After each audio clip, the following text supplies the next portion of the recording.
my name is Hameda, and during quarantine I taught myself how to make herbal cleansing bundles. The main reason I decided to try to start to make my own cleansing sticks was because I was kind of feeling a lot of negativity. Every small thing was kind of setting me off. Before quarantine, I barely had enough time to think, let alone buy herbs and make herbal bundles. So I obviously did a bunch of research on what herbs I wanted to use. And then I had to kind of figure out where I could buy them. Luckily, I'm starting out here with two very popular culinary herbs, so they're super easy to source. But the issue is just trying to figure out, how to even make one. You've got to make sure the string's going all the way around and that it's not just gonna fall apart when you burn it for the first time. The first time I made a bundle, it was really hard to do it without tangling my own fingers in it while also making sure that all the leaves and bits were inside the actual string. I just kind of watched a lot of videos and saw the way that they kind of wrapped it around the herbs and made sure they all stayed together. I'm pretty happy with my cleansing sticks. I'm glad I don't have to spend huge amounts of money on something that's becoming endangered, but also that I can do this, from the comfort of my own home. I definitely want to experiment with things like mugwort, which actually helps with lucid dreaming and psychic abilities, or something like lavender, which can, really calm your space so that you can burn it right before bed and go to sleep. I'm really excited to try that one. It does feel different than actually just using something you bought from the shop. So if you're someone who does like to do it, I encourage you to try it. Hi, I'm Jules and I renovated my fireplace in lockdown. The fireplace was a space in our house that we both had just ignored, my partner and I. There was nothing in it. It was just kind of a dirty corner in the living room that was super underutilized. And I think that I knew it could be made a lot better, it would be made more beautiful if I could just kind of sand through some of the paint and we could make it more of a focal point of the room rather than letting it collect dust. I actually wouldn't recommend a lot of what I did, but I am somebody that when I get an idea in my head, I really want to jump in, and I probably don't put a lot of the prep work in that I should have. But I went to Bunnings essentially and I bought paint stripper first off because I knew I wanted to get rid of all the beige paint. So I'll just use chemical grade paint stripper, but it just did nothing. And so in the end, I actually resorted to just hand sanding all of this paint down, which was an act and a labor of love and not one that I'd really recommend, but it definitely had success. I varnished the wood that I revealed and then I went back over and repainted some of that kind of beige, eggshell colored fireplace, just bright white. I love how it looks now, and to so many other people that would have come into my house before and after the fireplace reno, they probably wouldn't even notice it, but for me and for my partner, it's oh god, that looks good. It's the first thing you see when you actually open the front door and you look through the hallway. Every time I see that beautiful slab of revealed wood, I feel so happy because it's yeah, I did that. Fuck yes, go me. And I think this really taught me that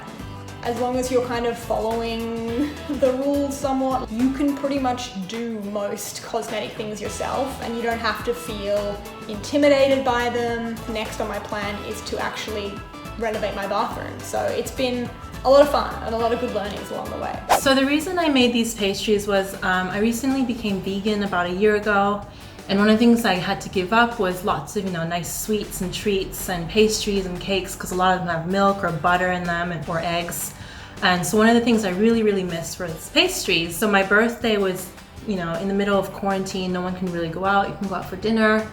So I kind of wanted to just make a little treat for myself and my partner. And I was I'm not really into baking cakes. I didn't have that much time. So I was why don't I just make some pastries as a little birthday treat. I follow a few vegan YouTubers, and there's one girl in particular had this budget-friendly, easy to make pastry recipe, and I just watched it, and for me, all the ingredients kind of tick the boxes: pastry, apple, cinnamon, things like that. So I've made this maybe 5 or 6 times since my birthday, and a couple things I learned was the folding process. So you have to fold it into this little triangle pyramid, and sometimes the pastry kind of falls apart. So you just have to put a little bit less apples, because I was too greedy. I just pile on all the apples inside and try to fold it, and it never really stuck together. The pastries turned out really, really good. I was so happy with how easy it was to make and how basic the ingredients are. You don't need like all these crazy complicated ingredients. It's really simple. Like I don't feel like I'm missing out anymore on the pastries that you can get at bakeries, because for me it kind of fills my little sweet tooth. My biggest takeaway from finding this recipe online and making it myself is that pretty much anything can be veganized. You shouldn't have to miss out on all the sweet and yummy treats that, you know, non-vegan people have. So I decided to knit a jumper basically because my friend bullied me into it. And she was like, Zeta, I'm gonna knit a jumper. Like, come to the shop and look at what I'm gonna knit. And I ended up walking out of the shop also with wool to knit the same jumper. We ended up making a competition to see in quarantine who could knit the jumper first. How hard can it be knitting a jumper? Never knitted anything before in my life. So easy. 24, 25, 26, 27, 28, 29, 30, 31.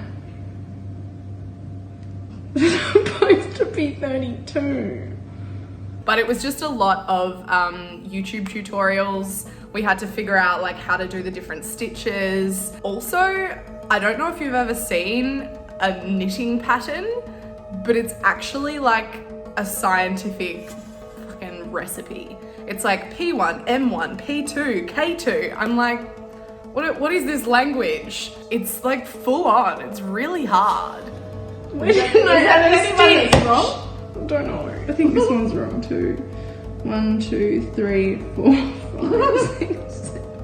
Let's count again. I actually really love the jumper. It's got a few holes where there shouldn't be holes. I think also because I knitted it, like I measured it on my body. I made it exactly how I wanted it for my own body. So it's literally like a custom made jumper that's just for me. My granny knits, my mum knits, like it's in my family, but I never would have probably picked it up if it wasn't for my friend. Hi, I'm Lisa. So my quarantine project or obsession has been making everything kimchi. Last year I went to Korea and I had the best Korean kimchi stew and kimchi fried rice.